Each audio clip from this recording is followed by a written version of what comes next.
बीडचे सरपंच संतोष देशमुख हत्या प्रकरणानंतर आता महाराष्ट्र पुन्हा खळबळ उडाली आहे. बीड जिल्ह्याच्या परळी तालुक्यातून धक्कादायक माहिती समोर येते. परळी तालुक्यात वर्षभरात 109 मृतदेह सापडले आहेत.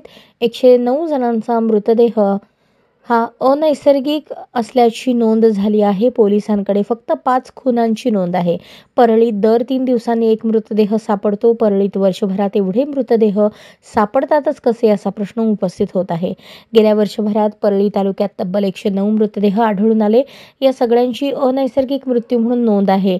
यात काहींचे आत्महत्या, काहींचे बेवारस मृतदेह तर काहींचे अपघातात मृत्यू असलेल्यांचा समावेश आहे. हा इतका मोठा आकडा भुवया उंचावणारा आहे.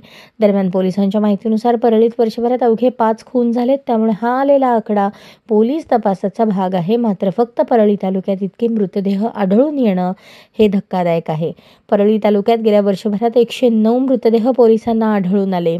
मागील वर्षभरात परळी ग्रामीण पोलीस ठाण्याच्या हद्दीत एकूण 66 मृतदेह आढळून आले. त्यापैकी 64ची ओळख पटली तर 2 मृतदेहांची ओळख पटली नाही.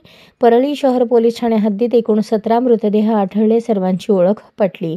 परळीच्या संभाजीनगर पोलीस ठाणे हद्दीत 26 मृतदेह आढळले. त्यातील 21 जणांची ओळख पटवण्यात आली तर 4 मृतदेहांची ओळख पटली नाही. तीनही पोलीस स्टेशनच्या हद्दीत मागील वर्षभरात 109 मृतदेह शहर आणि परिसरात आढळून आले. दर 3 दिवसांनी एक अशी मृतदेह सापडल्याची सरासरी आहे. या सगळ्याचा तपास जेमतेम होऊन प्रकरण फाईल बंद झाल्याचं सांगण्यात येतंय.